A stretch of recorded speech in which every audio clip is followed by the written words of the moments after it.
The Roman Empire was not built in a day. Its dominance came through strategy, discipline, and some of the most epic battles in ancient history. These victories shaped the fate of nations, expanded borders, and showcased Rome's military brilliance. In this video, we journey through 4 victorious Roman battles that defined the might of an empire. From clever ambushes to masterful formations, these clashes stand as powerful reminders of Roman engineering, leadership, and sheer will to conquer. Welcome to a historical deep dive into the most epic victories of ancient Rome, honest, detailed, and unforgettable. The Battle of Zama was the climactic end to the Second Punic War, a war that had stretched across 2 decades and nearly brought Rome to its knees. Hannibal Barca, the legendary Carthaginian general, had terrorized the Roman countryside for years with his war elephants and unorthodox strategies. But Rome had its own ace, a young general named Scipio Africanus. Scipio had learned from Hannibal's methods. Instead of meeting him in Italy, Scipio struck at the heart of Carthage, forcing Hannibal to return home. The 2 armies met in Zama, in what would become one of the most decisive victories in Roman history. Scipio's tactical brilliance was on full display. He used a clever formation to neutralize Hannibal's elephants by opening lanes in his infantry, allowing the elephants to pass harmlessly. Then, he focused his infantry and cavalry to break the Carthaginian lines. With the help of Numidian cavalry allies, Rome crushed Hannibal's forces. The victory at Zama marked the end of Carthage as a major power and solidified Rome's dominance over the Western Mediterranean. Scipio was celebrated as a hero, and the title Africanus was a badge of honor forever tied to his name. Next, we move to the Gallic Wars and one of the most breathtaking military operations of all time, the Battle of Alesia. Julius Caesar had spent years conquering Gaul, modern-day France, but one man still stood in his way, Vercingetorix, a skilled Gallic chieftain.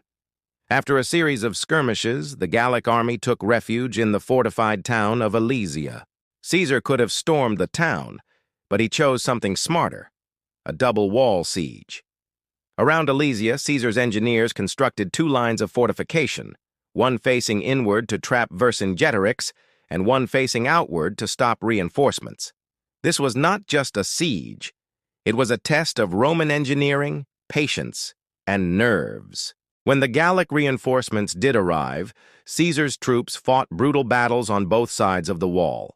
The Roman army was stretched thin, starving, and on the brink of collapse. But Caesar's leadership never wavered. He personally led counterattacks and maintained morale. Eventually, the Gallic reinforcements were repelled, and Vercingetorix surrendered. The image of the Gallic leader throwing down his arms before Caesar remains one of the most iconic in Roman history. Alesia was not just a military victory. It marked the end of major resistance in Gaul and secured Caesar's reputation as one of history's great commanders. The battle also paved the way for his rise to political power and the beginning of the end of the Roman Republic. Unlike the previous 2, this battle was fought not just with swords and strategies, but also with political stakes and global consequences. The Battle of Actium was the final conflict of the Roman Republic and the rise of an empire. It was a civil war, with Octavian, later Augustus Caesar, battling the combined forces of Mark Antony and Cleopatra. This wasn't just a clash of armies. It was a battle for the soul of Rome. The 2 fleets met off the coast of Greece in a dramatic naval encounter. Octavian's admiral, Agrippa, employed superior maneuvering and timing to overwhelm the enemy fleet. Mark Antony's larger ship struggled in the confined space. Cleopatra, seeing the tide turn, withdrew with her fleet, and Antony followed, abandoning his men. Octavian's victory at Actium wasn't just military, it was psychological. Rome saw him as the savior who defeated foreign influence and internal betrayal. Within a year, both Antony and Cleopatra were gone. Octavian returned to Rome unopposed and became the first Roman emperor. Actium was more than a sea battle. It marked the transformation from republic to empire and began a new chapter in Roman history under Augustus. While the other battles showcased Roman victories, the Battle of the Teutoburg Forest deserves a place here for a different reason. It changed Rome's expansionist mindset forever. At first glance, this may seem like a Roman defeat. But in the long run, it became a strange kind of victory, a victory in restraint. In 9 CE, Rome sent 3 legions into Germania under Publius Quinctilius Varus. They were ambushed in the thick forests by Germanic tribes led by Arminius, a chieftain who had trained under the Romans. The legions were trapped, cut off from reinforcements, and slowly destroyed over several days. It was a massive loss.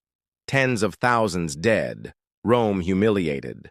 But instead of responding with endless retaliation, Emperor Augustus made a fateful decision. He pulled back. Rome would no longer try to fully conquer Germania. The Rhine River became the natural border, and it remained so for centuries. The Teutoburg Forest served as a wake-up call.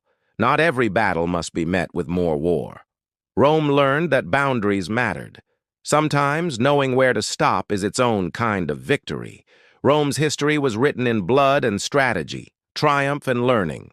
From the plains of Zama to the forests of Germania, each battle taught lessons about power, limits, and leadership. These 4 moments were not just victories on the field. They were victories of thought, resilience, and transformation. Whether it was Scipio's clever tactics, Caesar's iron will, Octavian's political foresight, or Augustus's restraint, these battles helped carve the identity of Rome and echo through time to this day. History remembers the empires that rise, but it honors those that adapt, endure, and learn.